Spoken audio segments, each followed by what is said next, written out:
नमो अरिहन्ताणं नमो सिद्धाणं नमो आयर्याणं नमो वज्जायाणं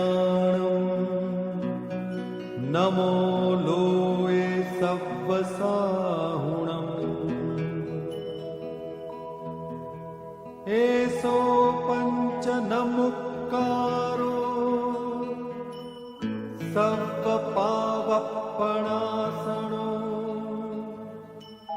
मंगलाणं च सव्वेसिं परमं हवै मंगलम्। ओंकारं बिन्दसंयुक्तं नित्यं ध्यायन्ति योगिनः कामदं मोक्षदं चैव ओंकाराय नमो नमः।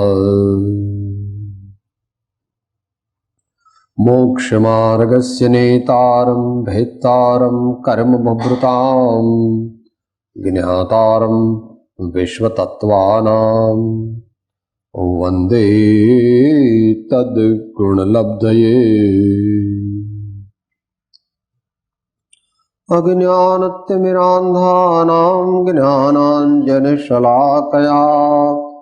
चक्षुः उन्मीलितं येन तस्मै श्री गुरवे नमः।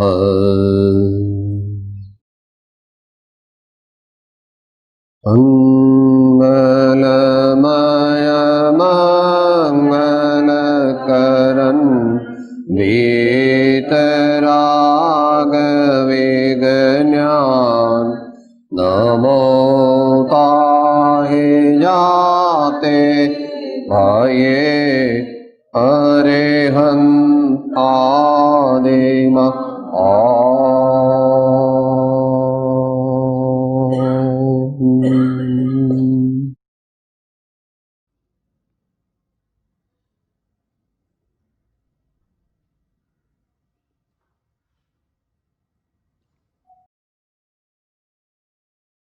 શ્રી સમયસાર નામનું અધ્યાત્મશાસ્ત્ર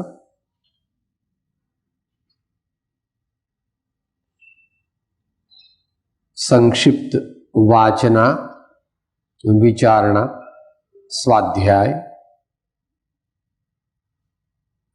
પહેલી ગાથા પૃષ્ઠ સંખ્યા 6 તેમાં સિદ્ધ ભગવાન કેવા છે, સિદ્ધ ભગવાન કેવા છે એના 3 વિશેષણ કયા હતા? ધ્રુવ, અચળ અને અનુપમ. અહીં એ મોક્ષ ગતિ વિશે વિચારણા કરતા કહે છે, મોક્ષ ગતિ તે ધર્મ, અર્થ અને કામ એ ત્રિવર્ગથી વિલક્ષણ છે, જુદી જાતની છે. સામાન્ય રીતે ધર્મ કરે તો સ્વર્ગ આદિ મળે. કામ અને અર્થ એ તો સ્થૂળપણે સંસાર પરિભ્રમણના જ કારણ છે. પણ મોક્ષ રૂપી જે પુરુષાર્થ અને મોક્ષ ગતિ, બેનો થોડો ડિફરન્સ સમજો.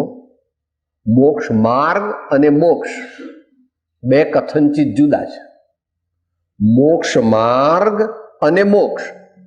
મોક્ષ માર્ગ એટલે રસ્તો, અને રસ્તાનો જ્યાં અંત આવે એનું નામ મોક્ષ.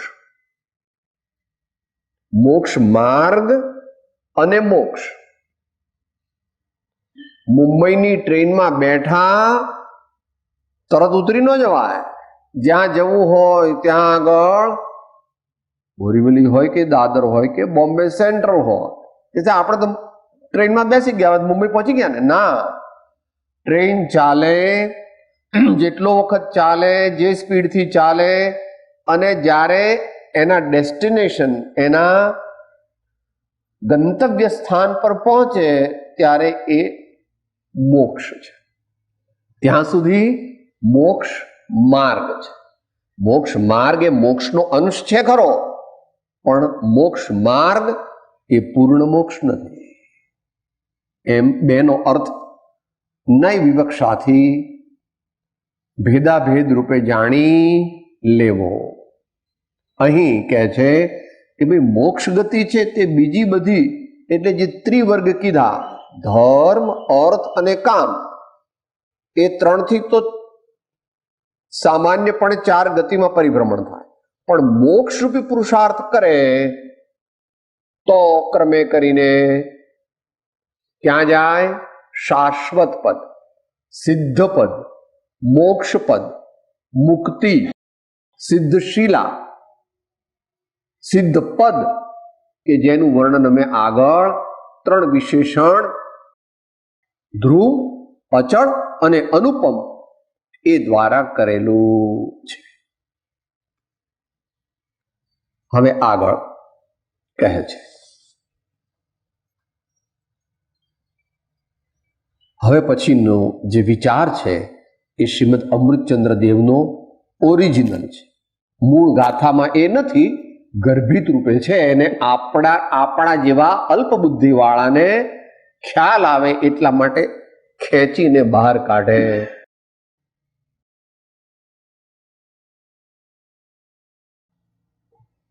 આચાર્યને પૂર્ણપણે સમજવા તો આચાર્ય જ સમર્થ છે.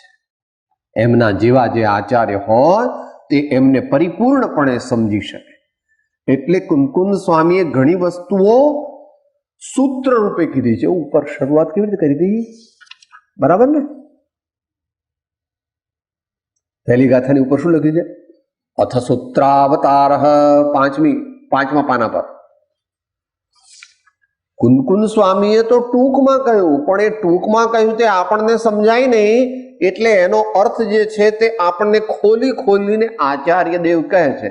હવેનો મુદ્દો શબ્દ દ્વારા કુંકુંદ સ્વામીએ કીધો નથી, પણ ગર્ભિત છે તે આપણને ખોલીને બતાવે છે. શું મુદ્દો છે?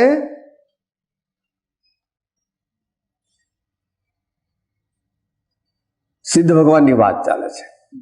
તેમને પોતાના તથા પરના આત્મામાં સ્થાપીને સમયનો, સર્વ પદાર્થોનો અથવા જીવ પદાર્થનો પ્રકાશક એવો જે પ્રાવૃત નામનો અરહત પ્રવચનનો અવયવ, તેનું અનાદિકાળથી ઉત્પન્ન થયેલ મારા અને પરના મોહના નાશ માટે હું પરિભાષણ કરું છું. આખો જે આ અર્થ લીધો તે કયા શબ્દોનો લીધો? વક્ષ્યામી સમય પ્રાવૃતમ ઇદમ અહો શ્રુત કેવલી ભણિતમ. મૂળ ગાથા જે છે એની બીજી લીટીનો અર્થ આપણને સમજાવે છે, પણ એમાં પોતાની ઓરિજિનાલિટી, પોતાની મૌલિકતા એમાં ઉમેરીને આપણને જણાવે છે. એટલે અંદર મૌલિકતા છે ખરી, પણ આપણા જેવાને ખબર ન પડત. એ એમણે જાણી લીધું કે કુંકુંદ સ્વામીના હૃદયમાં શું છે. એ આપણે ન જાણી શકીએ, કારણ કે આપણી એટલી યોગ્યતા નથી, એટલી આપણી ક્ષમતા નથી. શું કીધું? તેમને એટલે સિદ્ધ ભગવંતોને, બહુવચન છે, સિદ્ધ ભગવંતોને પોતાના તથા પરના આત્મામાં સ્થાપીને. શું કામ કરે છે આચાર્ય મહારાજ? આચાર્ય મહારાજ સિદ્ધ ભગવાનને પોતાના હૃદયમાં સ્થાપે છે, અને એવા કરુણા સાગર છે કે અન્ય ભવ્ય જીવોના હૃદયમાં પણ સ્થાપે.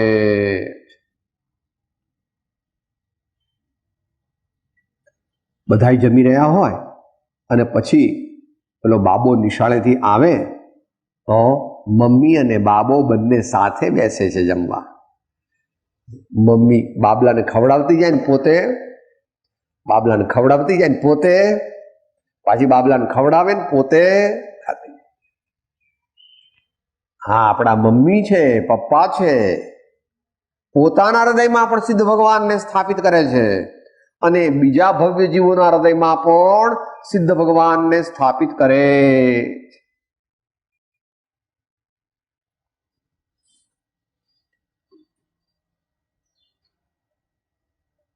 સમયનો પ્રકાશક એવો જે પ્રાભૃત નામનો અર્હત પ્રવચનનો અવ્યય, તેનું શું કરે છે? તો કહે છે કે પ્રાભૃતને કહે છે. પ્રાભૃત કહે છે. શું કીધું તું મૂળ ગાથામાં? વક્ષ્યામિ સમય પ્રાભૃતમ ઇદમ. હું આ સમય પ્રાભૃતને કહું છું. તો સમય પ્રાભૃત શું આપણને ખબર નથી. તો આચાર્ય ટીકાકાર ભગવાન સમજાવે છે કે કેવો છે સમય પ્રાભૃત? સમયનો પ્રકાશક. સમયના ઘણા અર્થ છે. સમય એટલે સર્વ પદાર્થ, સમય એટલે આત્મા, સમય એટલે શુદ્ધાત્મા અને સમય એટલે પદાર્થોનો સમૂહ, જગતના પદાર્થોનો સમૂહ, એવો પણ અર્થ લીધો છે. એક સમયનો પ્રકાશક એવો જે પ્રાભૃત નામનો અર્હત પ્રવચનનો અવયવ, અંશ. આપણે શરૂઆતમાં વાત વિચારી હતી, સ્વાધ્યાય ચાલુ કર્યા પહેલા. વર્ધમાન સ્વામીનો દિવ્ય ધ્વનિ તે જંબુ સ્વામી સુધી તો એમને એમ કેવળ જ્ઞાનથી રહ્યો અને પછી શુદ્ધ કેવળી ભદ્રબાહુ સ્વામી સુધી શુદ્ધ કેવળ જ્ઞાનથી, એટલે 12 અંગ 14 પૂર્વના પૂર્ણ જ્ઞાનથી રહ્યો. પણ પછી 12 અંગ 14 પૂર્વનું જ્ઞાન ધારણ કરવાની શક્તિ કોઈની રહી નહીં, એટલે અમુક અંગના જાણકાર થયા. ક્રમે કરીને વિશાખાચાર્ય, પૃષ્ઠિલાચાર્ય, કંસાચાર્ય, બધા ઘણા આચાર્યો થયા. એમાં છેલ્લે જે આચાર્યોને એક અંગના અંશનું જ્ઞાન હતું એવા ગુણધર આચાર્ય થયા. અને ગુણધર આચાર્યે જ્ઞાન પ્રવાદ નામનો જે અંગ હતું, 5મું અંગ આપણે વાત થઈ હતી, એ પાંચમે અંગે કહ્યો ઉપદેશ કેવળ નિર્મળો, જીનવર કહે છે જ્ઞાન તેને સર્વભવ્યો. એનું એ અર્હત પ્રવચનનું એટલે ભગવાનની વાણીનો એક અંશ એ આ પ્રાભૃત. ભગવાનના પ્રવચનનો અંશ તો અંગ છે, પછી અંગોના પાછા વિભાગ થાય. એનો એક વિભાગ, એનું નામ પ્રાભૃત. જ્ઞાન પ્રવાદ નામનું અંગ, એનો અંશ ને એનો અંશ, એનું નામ પ્રાભૃત. પ્રાભૃત નામનો અર્હત પ્રવચનનો એક અવયવ અથવા અંશ, તેનું અનાદિકાળથી ઉત્પન્ન થયેલા મારા અને પરના મોહના નાશ માટે હું પરિભાષણ કરું છું. જો જ્ઞાની કેવા છે, શા માટે હું આ સમય પ્રાભૃત કહું છું? શા માટે હું આ પ્રાભૃત કહું છું? કે મારા મોહના નાશ માટે, એમના મોહના નાશ માટે. એવું જ્યારે અર્થ સમજીએ ત્યારે એમને તો દર્શન મોહ તો નથી, અને ચારિત્ર મોહ પણ ઘણો ખરો તો નાશ પામ્યો છે, પણ થોડોક બાકી છે. થોડોક બાકી છે એટલે બાકી રહેલો અલ્પ મોહ, એમનો મોહ એટલે આપણે આ ભાષામાં મોહ નહીં સમજવાનો, એમને મોહ તો છે જ નહીં. આચાર્યને મોહ હોય, જ્ઞાનીને જ મોહ નથી તો આચાર્યને ક્યાંથી હોય? પણ અહીંયા સામાન્ય અર્થમાં લીધું છે, એટલે સમયસારની આત્મસિદ્ધિની પરિભાષામાં કર્મ મોહનીય ભેદ બે દર્શન ચારિત્ર નામ, હણે બૌદ્ધ વિતરાગતા અચુક ઉપાય આમ. મારે થોડોક ચારિત્ર મોહની હવે આમ અડકીને રહ્યો છે, એને પણ મારે તોડી નાખવો છે. અને જગતના જીવોને જેટલો મોહ હોય તેટલો. જ્ઞાની જીવ હોય તો એને ચારિત્ર મોહની બાકી હોય અમુક, અજ્ઞાની જીવો હોય તો એને તો દર્શન મોહની આખું બાકી છે, ચારિત્ર મોહની પણ બાકી. તો મારા પોતાના અને અન્યના મોહનો નાશ કરવા માટે આ સમયસાર નામનો પ્રાભૃત રૂપી જે ભગવાનની વાણીનો અંશ, તેનું પરિભાષણ કરું છું. હું પરિભાષણ કરું છું. તે ઓછી સમજણ પડે, કોઈકને વધારે સમજણ પડે, જેવી પોતાની પાત્રતા. પરિભાષણ એટલે આગળ વાત આવી ગઈ છે પરિજ્ઞાનના અર્થમાં સમજવું, પણ અહીંયા ઉપદેશ રૂપે છે એટલે ભાષણ શબ્દ વાપર્યો છે, જ્ઞાન શબ્દ નથી વાપર્યો. ભગવાન આચાર્ય દેવ અહીં પરિભાષણ એટલે ધર્મોપદેશ રૂપી કાર્ય કરે છે. 5 પ્રકારના સ્વાધ્યાય છે ને: વાચના, પૃચ્છના, અનુપ્રેક્ષા, આમનાય અને ધર્મોપદેશ. એમાં કયો સ્વાધ્યાય ભગવાન કરે છે કે ધર્મોપદેશ નામનો સ્વાધ્યાય લેખિત કરે છે. લેખિત સ્વાધ્યાય કરે છે, ધર્મોપદેશ નામનો સ્વાધ્યાય.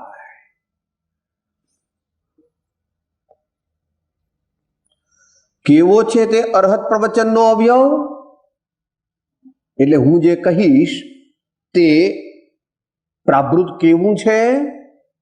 અનાદિ નિધન પરમાગમ શબ્દ બ્રહ્મથી પ્રકાશિત હોવાથી સર્વ પદાર્થોના સમૂહને સાક્ષાત કરનાર કેવળી ભગવાન સર્વજ્ઞથી પ્રણીત હોવાથી અને કેવળીઓના નિકટવર્તી સાક્ષાત સાંભળનાર તેમજ પોતે અનુભવ કરનાર એવા શુદ્ધ કેવળી ગણધર દેવોએ કહેલ હોવાથી પ્રમાણતાને પામ્યો છે. હું જે આ કહું છું એ વસ્તુ, એ સમય પ્રાભૃત, એ સતશાસ્ત્ર કેવું છે? તો કે એનું ઉદ્ગમ સ્થાન તે સર્વજ્ઞ ભગવાન છે. આ ગંગા કલકત્તામાં આવી તો ક્યાંથી આવી? તો કે સાહેબ ઉપરથી. તો કે ઉપર ક્યાંથી આવી? તો કે ઉપરથી. પછી કે ઉપર ક્યાંથી આવી? સાહેબ છે હિમાલયમાંથી. કે હિમાલયમાં કઈ જગ્યાએથી? કે ગંગોત્રીમાંથી નીકળી છે. હા, તો આ આવ્યું ક્યાંથી આવ્યું? કે ભગવાનના દિવ્ય બોધમાંથી આવ્યું. પણ ભગવાનનો દિવ્ય બોધ આવ્યો પછી ક્યાંથી આવ્યો, ક્યાં ગયો? કે શુદ્ધ કેવળી ભગવાન સુધી આવ્યો. જો દાખલો લઈશું તો સહેલું પડશે.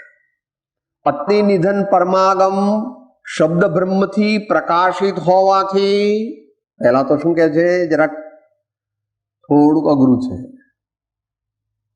કે સાહેબ આ વર્ધમાન સ્વામીએ આ બનાવ્યું? તો કે ના, વર્ધમાન સ્વામીએ મોક્ષ માર્ગ બનાવ્યો નથી. વર્ધમાન સ્વામીએ તો મોક્ષ માર્ગનો પુનરુદ્ધાર કર્યો. મોક્ષ માર્ગ બનાવ્યો નથી, મોક્ષ માર્ગ તો બનેલો જ હતો. મોક્ષ માર્ગ તો અનાદિકાળથી બનેલો છે, અત્યારે પણ યથાશક્તિ છે આ ક્ષેત્રે, અને અનંતકાળ રહેવાનો છે. ભલે અહીંયા નહીં હોય પણ અન્ય ક્ષેત્રે તો હશે. કે સાહેબ મોક્ષ માર્ગ સાવ ખલાસ થઈ જાય એવું બને? કે ના, એવું ન બને. મોક્ષ માર્ગ ક્યાંક ને ક્યાંક તો ચાલુ જ રહે. વિતરાગ પ્રભુ એમ કહે છે કે મહાવિદેય ક્ષેત્રમાં તો કાયમ ચાલુ રહે. મહાવિદેય ક્ષેત્રમાં તો કાયમ ચાલુ રહે. પરંતુ સમજે એવાને કહે છે, હે ભવ્ય જીવો, તમે તમારી પાત્રતા વધારો અને આ ભગવાનની વાણી જે હું તમને કહું છું એને તમે સ્વીકારો. અને ભગવાનની વાણીમાં બીજું કંઈ નથી, તમારા જ વખાણ છે.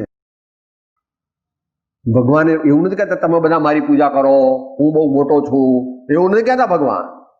ભગવાન કહે છે, ઓહો ચૈતન્ય આત્મા, તારામાં અનંત શક્તિ છે, અનંત જ્ઞાન અને આનંદ છે, તેના તરફ તું દ્રષ્ટિ કર અને જગતના પદાર્થો પરથી દ્રષ્ટિ હટાવી લે. એટલે ક્રમે ક્રમે કરીને હટાવી દે. માટે અનાદિ નિધન પરમાગમ શબ્દ બ્રહ્મથી પ્રકાશિત હોવાથી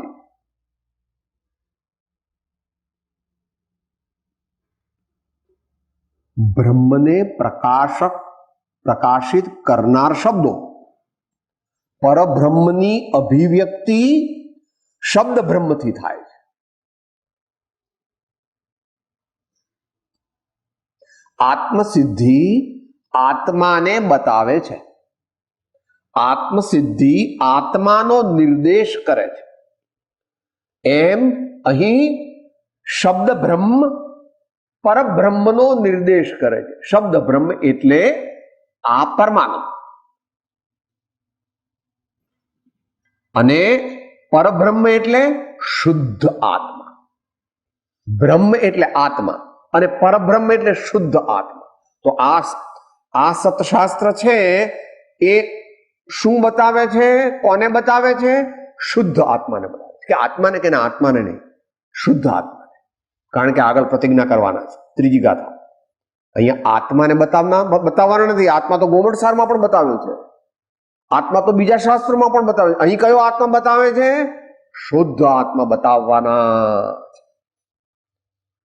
અનાદિ નિધન પરમાગમ શબ્દ બ્રહ્મથી પ્રકાશિત હોવાથી સર્વ પદાર્થોના સમૂહને સાક્ષાત કરનાર કેવળી ભગવાન સર્વજ્ઞથી પ્રણીત હોવાથી બીજું કારણ આપે છે. આવ્યો ક્યાંથી? તો કે ભગવાનના દિવ્ય જ્ઞાનમાંથી આવ્યો છે. આ પ્રાભૃત નામનું જે અવયવ અરહત પ્રવચનનો અંશ છે તે ક્યાંથી આવ્યો? તો કે ભગવાનની વાણી. કે ભગવાન કેવા છે? તો કે પૂર્ણ જ્ઞાની હોવાથી સહજપણે એમના જ્ઞાનમાં લોકાલોક ભાસે. સર્વ પદાર્થોના સમૂહને સાક્ષાત કરનાર કેવળી ભગવાન સર્વજ્ઞથી પ્રણીત હોવાથી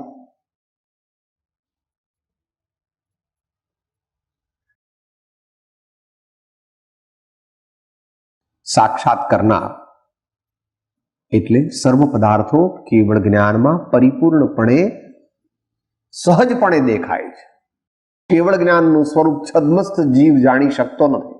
કારણ કે કેવળ જ્ઞાન પરિપૂર્ણ જાણવું હોય તો કેવળ જ્ઞાની થવું પડે. કુંદકુંદ સ્વામી કે શુદ્ધ કેવળી ભદ્રબાહુ સ્વામી પણ કેવળ જ્ઞાનનું સ્વરૂપ પરિપૂર્ણપણે જાણતા નથી. કારણ કે કેવળ જ્ઞાન તે એમની પ્રજ્ઞા ઘણી છે આચાર્યોની, તો પણ તે કેવળ જ્ઞાનનું સંપૂર્ણ સ્વરૂપ ન જાણી શકે. કેમ ન જાણી શકે?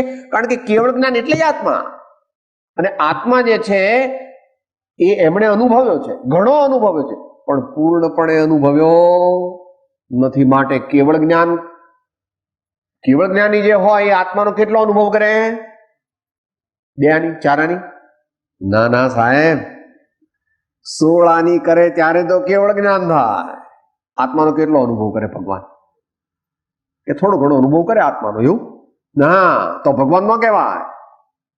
Through and through, complete, absolute, પરિપૂર્ણ એવો ભગવાને જેમણે અનુભવ કર્યો છે એવા ભગવાનમાંથી આ સમય આ વાણી નીકળેલી છે. પહેલા મૂળ એનું સ્ત્રોત કીધું, હવે ઉત્તર સ્ત્રોત કહે છે.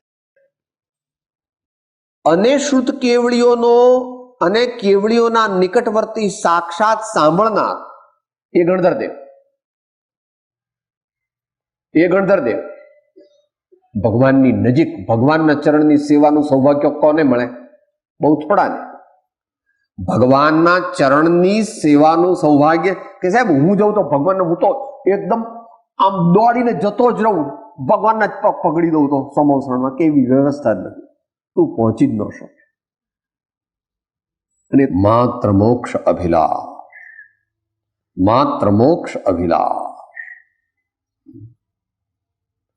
મારે કાંઈ પણ અન્ય જોઈતું નથી એવો આસન ભવ્ય હોય તે ભગવાનના દર્શન કરી શકે. નહીં તો વચ્ચે જ અટકી જાય, ભગવાન સુધી એટલો જાય જ નહીં, 12મા ને 12મા. તો ભગવાનના ચરણની સેવાનું સૌભાગ્ય ગણધરદેવને છે, કારણ કે એ પણ એટલા બધા પરમ પવિત્ર મહા મુનીશ્વર છે. જ્યારે ભગવાનની વાણી નીકળે ત્યારે હાથ જોડીને ઉભા રહે છે. કઈ નવું સાંભળવાનું નથી. એમને 12 અંગ 14 પૂર્વ ખબર છે ભગવાનની વાણીમાં બીજું કંઈ પણ આવવાનું નથી. તો પણ સ્વાધ્યાય રૂપી તપ અને પરમ ગુરુનો વિનય એ કરવા માટે ગણધરદેવ પણ ભગવાનની વાણી છૂટે ત્યારે એકાગ્રતાથી કાયોત્સર્ગ પૂર્વક કે પદ્માસનમાં બેસીને ભગવાનની વાણીને સાંભળે છે, ગ્રહણ કરે છે. વાણીઓના નિકટવર્તી સાક્ષાત સાંભળનાર તેમજ પોતે અનુભવ કરનાર. સાંભળે એ સાંભળનાર તો ઘણા છે, ભગવાનની વાણી સાંભળનાર તો ઘણા છે, પણ ભગવાને જે શુદ્ધાત્મા કહ્યો તેનો અનુભવ કરનાર એવા શુદ્ધ કેવળી ભગવાન. શુદ્ધ કેવળી સામાન્ય મનુષ્ય થઈ શકે નહીં અને સામાન્ય જ્ઞાની પણ ન થઈ શકે એવું શાસ્ત્રમાં આજ્ઞા છે. શુદ્ધ કેવળી એટલે 12 અંગ અને 14 પૂર્વ એનું જ્ઞાન કોણ કરી શકે? તો કે છે મહાજ્ઞાની મહામુનિ એવા પરમ પ્રજ્ઞાવંત જે આચાર્યોના પણ નાયક એવા જે મહામુનીશ્વર હોય એને 12 અંગ 14 પૂર્વનું જ્ઞાન થાય. એ કોઈ ચોપડી વાંચવાથી થતું, એ કઈ ભાષા જ્ઞાનથી કે એવા બાહ્ય સ્વાધ્યાયથી થતું નથી. એ તો શુદ્ધાત્માના પ્રગાઢ અનુભવથી ઉપજે છે.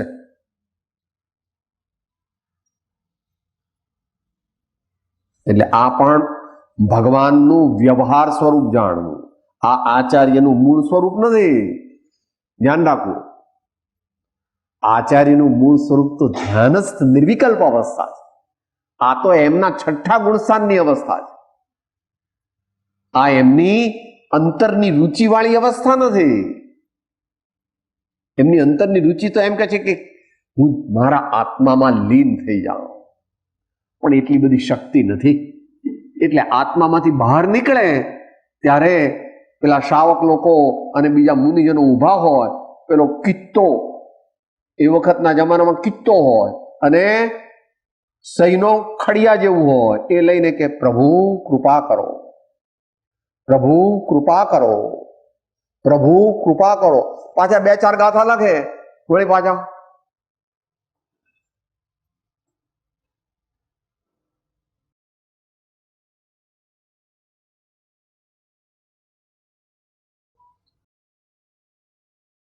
એવું છેલ્લે કહેશે સમયસાર કળશમાં. સ્વશક્તિ સંસૂચિત વસ્તુ તત્વૈ વ્યાખ્યાકૃતે યમ સમયસ્ય શબ્દૈ સ્વરૂપ ગુપ્તસ્ય ન કિંચિદસ્તિ કર્તવ્યમેવામૃત ચંદ્ર સૂરે. છેલ્લો શ્લોક 627મું પાનું. મેં આ આત્મખ્યાતિ નામની સમયસારની ટીકા લખી, જેવું કહેતા જ નથી. 627મું પાનું.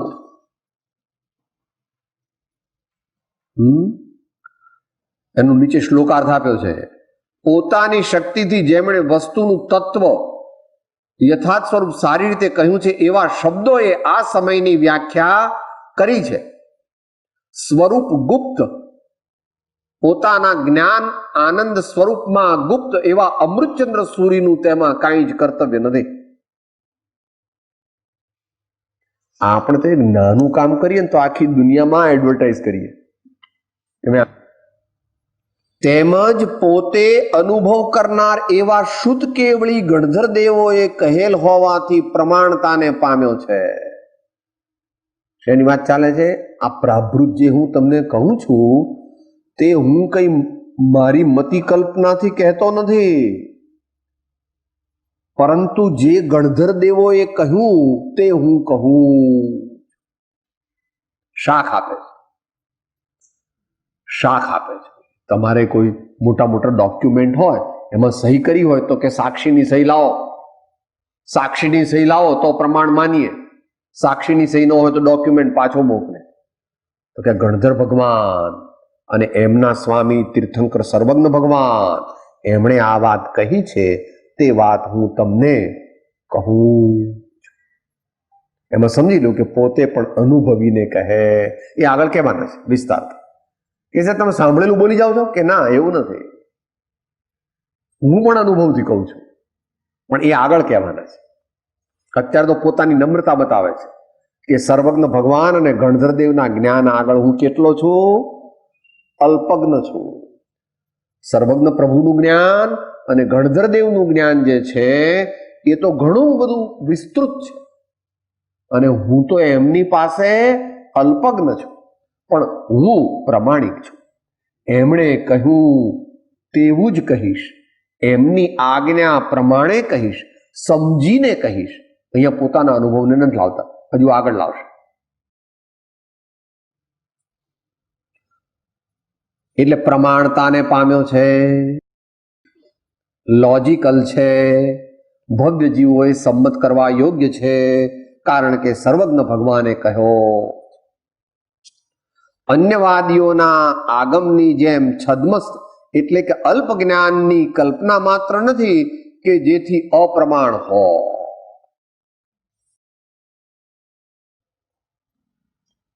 શું બોલીએ છીએ અમૂલ્ય તત્વ વિચારની છેલ્લી કડીમાં? તે પ્રાપ્ત કરવા વચન કોનું સત્ય કેવળ માનવો, નિર્દોષ નરનું કથન માનો, તે જેણે અનુભવ્યું. રે આત્મ તારો શીઘ્ર એને ઓળખો, સર્વાત્મમાં સમદ્રષ્ટિ જો, આ વચનને હૃદયે લખો. નિર્દોષ નર, સંપૂર્ણ નિર્દોષ તો પરમાત્મા છે, ને એમની આજ્ઞા પ્રમાણે કહેનાર ગણધરદેવ, અને પછી પરંપરાથી મારા ગુરુ સુધી જે એમની કૃપાથી મને યત્કિંચિત જાણવાનું મળ્યું તે હું કહેવાનો. એમ કરીને પોતાના વક્તવ્યની પ્રમાણતાનું હિસ્ટ્રી અને લોજિક આપ્યા. એમ પહેલી ગાથાની ટીકા પૂરી થાય છે. હવે બીજી ગાથાની ઉત્થાનિકા છે. તત્ર તાવત સમય એવમ અભિધીયતે. પહેલી ગાથામાં શું કીધું તું આચાર્ય દેવે? કે વક્ષ્યામિ સમય સારમ. તો કે સાહેબ સમય એટલે શું? સાહેબ સમય એટલે શું? શિષ્ય પૂછે છે. આ તો ટીકાકાર ભગવાન આપણને બધું સમજાવવા માટે લખે છે કે સમય એટલે શું. તો હવે આ મૂળ આચાર્ય દેવ આપણને સમયનું સ્વરૂપ સમજાવે છે.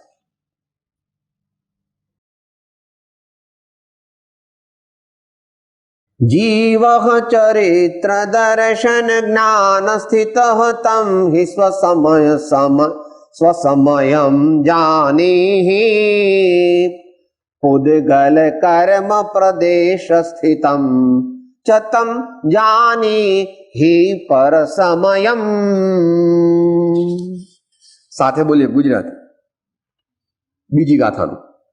જીવ ચરિત દર્શન જ્ઞાન સ્થિત સ્વસમય નિશ્ચય જાણવો, સ્થિત કર્મ પુદ્ગલના પ્રદેશે પર સમય જીવ જાણવો. સૂત્ર, તત્વસૂત્ર બોલો.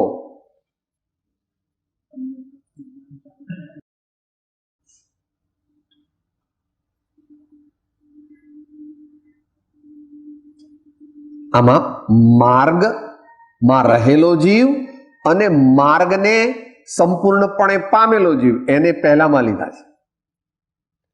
જીવ ચરિત દર્શન જ્ઞાન સ્થિત. જો સ્થિત શબ્દોનો તમે પરિપૂર્ણ અર્થ કરો તો પછી માર્ગમાં જે છે એને નથી લીધા. સ્થિત પરિપૂર્ણ સ્થિરતા કોની છે? 12મા ગુણસ્થાન વાળાની, 13મા ગુણસ્થાન વાળા, 12મા ગુણસ્થાન વાળા. તો બે જીવના બે પ્રકાર કયા? સંસારિણ સિદ્ધાહ ચ. સૂત્ર છે ને તત્વ સૂત્રમાં. જીવના પ્રકાર કેટલા? પહેલા બે પ્રકાર. એક તો જે સંસારની ચારમાંથી કોઈ પણ ગતિમાં હોય તે હજુ સંસારી છે, અને એક સિદ્ધ. એ કેવા છે? તો કે છે કે સ્વસમય જ્ઞાન દર્શન, એટલે સમ્યક દર્શન જ્ઞાન ચારિત્રમાં પરિપૂર્ણપણે સ્થિત એ સ્વસમય, અને કર્મ પૂતગલના પ્રદેશે સ્થિત ચાર ગતિવાળા જે છે, ચાર ગતિના સંબંધ વાળા છે, તો તે જે છે તે પર સમય જાણવા. તો જીવના બે પ્રકાર, એક સ્વસમય, સ્વસમયમાં પછી અહીંયા તો પરિપૂર્ણ સિદ્ધ લીધા. જેટલા પ્રમાણમાં સમ્યક દર્શન જ્ઞાન ચારિત્ર છે તેટલા પ્રમાણમાં જીવ મુક્ત છે, અને જ્યારે સંપૂર્ણ જ્ઞાન દર્શન ચારિત્રને પામે ત્યારે પરિપૂર્ણપણે મુક્ત કહેવાય. એટલે 12મા ગુણસ્થાન વાળા પણ, 13મા ગુણસ્થાન વાળા પણ અને 14મા ગુણસ્થાન વાળા પણ અધ્યાત્મની અપેક્ષાએ, સિદ્ધાંતની અપેક્ષાએ તો હજુ 12મા ગુણસ્થાન વાળા અને 13મા ગુણસ્થાન વાળાને પણ કર્મનો સંયોગ છે, માટે સિદ્ધાંતની અપેક્ષાએ તો એકલા સિદ્ધ ભગવાન જ લેવા. એટલે ત્યાં તત્વાર સૂત્રમાં એવો શબ્દ વાપર્યો છે, સંસારિણ મુક્તાહ ચ અસંસારિણ મુક્તાહ ચ. સંપૂર્ણપણે મુક્ત સિદ્ધ, પરંતુ અધ્યાત્મની અપેક્ષાએ ઘાતી કર્મોનો નાશ કર્યો એટલે કેવળી ભગવાન પણ મુક્ત થઈ ગયા. કારણ કે અઘાતી કર્મો છે એ આત્માનું કંઈ બગાડતા નથી. અને 12મા ગુણસ્થાને જે જાય એ અવશ્ય 13મા ગુણસ્થાનને જાય જ છે. માટે 12મા ગુણસ્થાન વાળાને પણ વીતરાગ, છદ્મસ્થ અથવા યથાખ્યાત ચારિત્ર વાળા ભગવાન કહ્યા. તો બે પ્રકારના જીવ છે એમ સમય કહેતા આત્મા એવો અર્થ સમજાવે છે. હવે એની ટીકા આપણને આચાર્ય દેવ કહે છે. એ પહેલા એનું ગુજરાતી શબ્દાર્થ. હે ભવ્ય, જે જીવ દર્શન જ્ઞાન ચારિત્રમાં સ્થિત થઈ રહ્યો છે તેને નિશ્ચયથી સ્વસમય જાણ.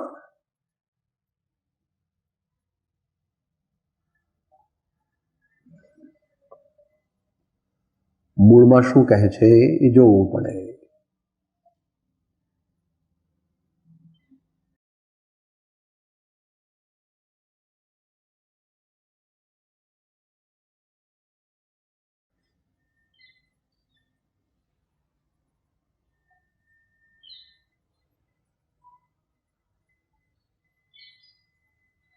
સ્વભાવે અવતિષ્ઠ મહાનત્વાત, એટલે ત્યાં આગળ જેટલા પ્રમાણમાં સ્થિત થયો છે એટલા પ્રમાણમાં સ્વસમય જાણવો.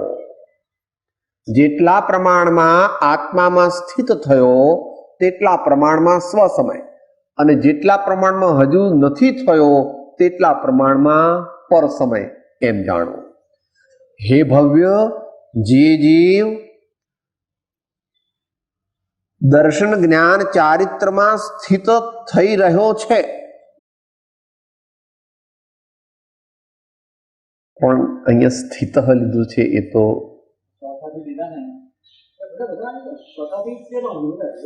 એ બરાબર. સ્થિત શબ્દ છે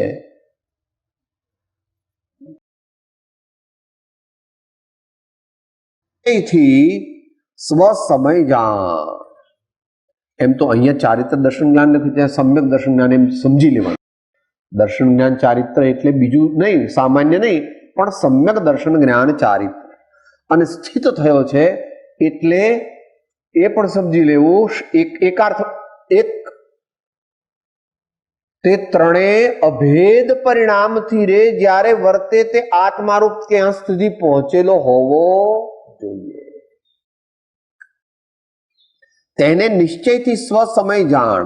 અને જે જીવ ઉદ્ગલ કર્મના પ્રદેશોમાં સ્થિત થયેલ છે તેને પર સમય જાણ. જેટલો જેટલો કર્મનો સંબંધ છે અને જેટલો જેટલો કર્મના ઉદયના વશ થાય છે તેટલો પર સમય છે, અને જેટલો કર્મના ઉદયને વશ થતો નથી અને સ્વસ્વમાં એટલે કે સમ્યક દર્શન જ્ઞાન ચારિત્રમાં સ્થિર થાય છે એટલો તે સ્વસમય.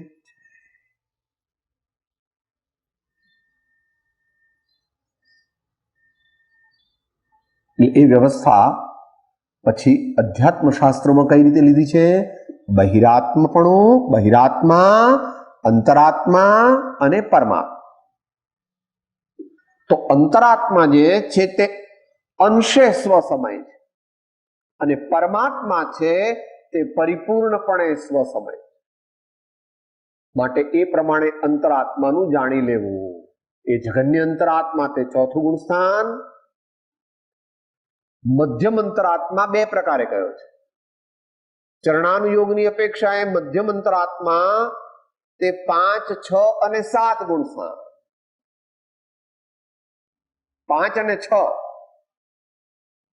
5 અને 6 તે ચરણાનુયોગની અપેક્ષાએ.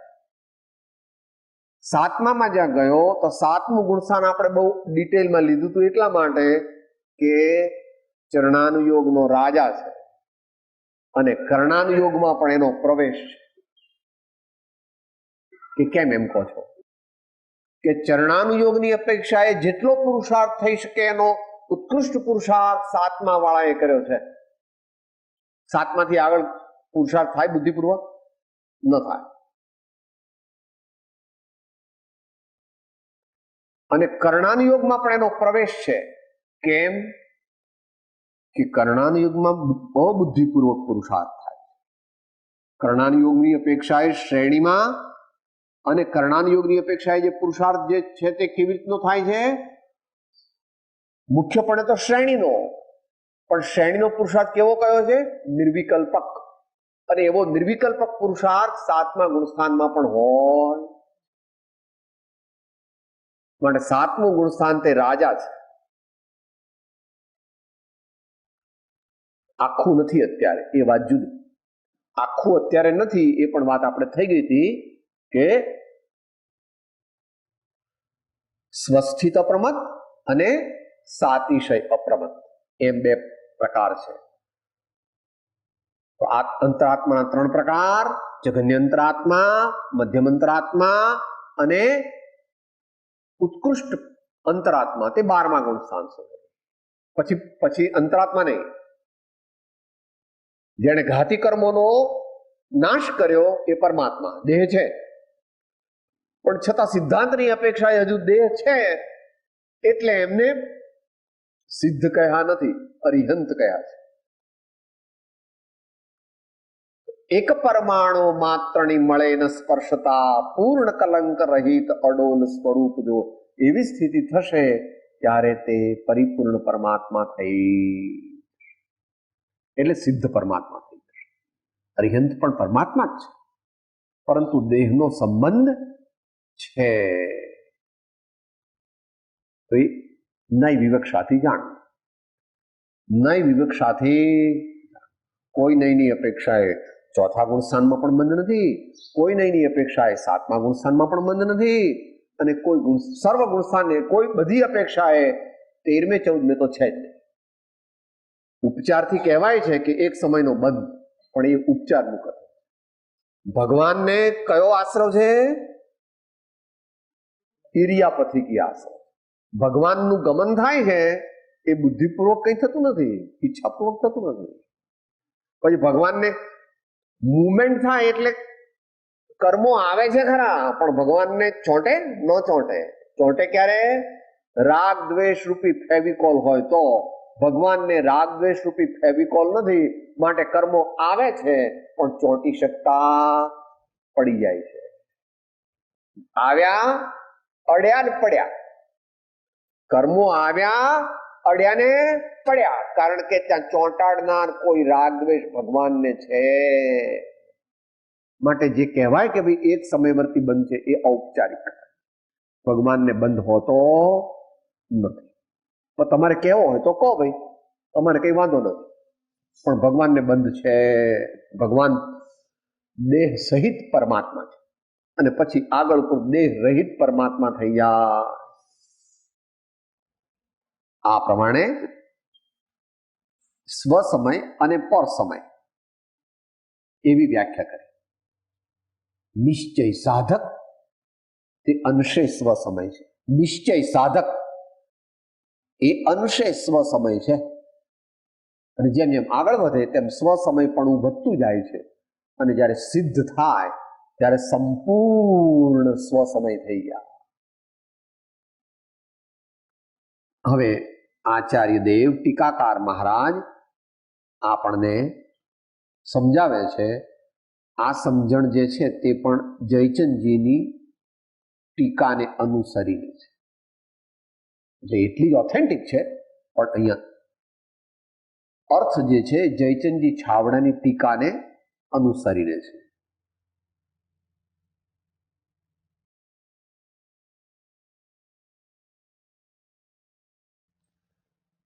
છેલ્લો શબ્દ જે એક જ વાક્ય છે, 9મા પાના પર છેલ્લા શબ્દો, છેલ્લી લીટી, પહેલા પેરેગ્રાફની છેલ્લી લીટી જુઓ. જીવો નામ પદાર્થ સમય સમયત એકત્વેન યુગપદ જાનાતિ ગચ્છતિ ચ ઇતિ નિરુક્તેઃ.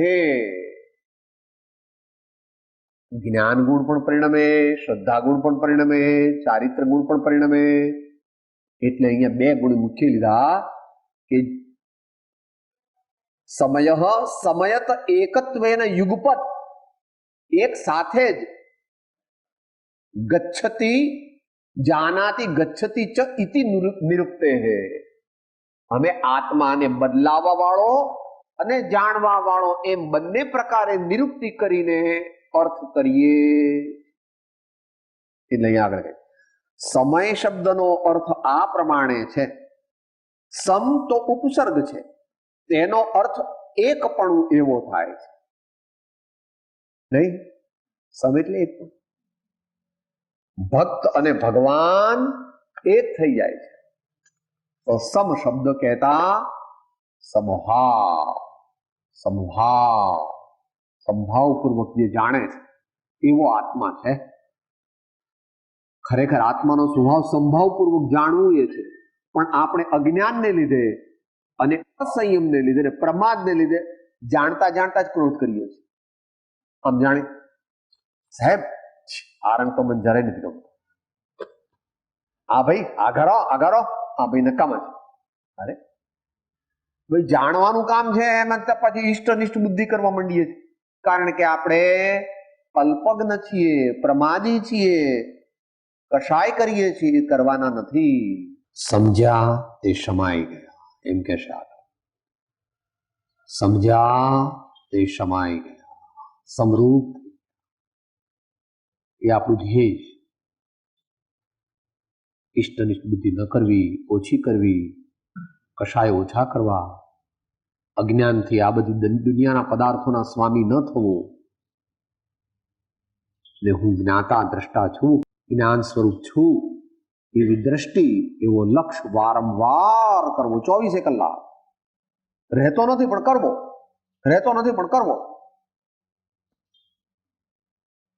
બાબલાને શીખવાડે તો આમ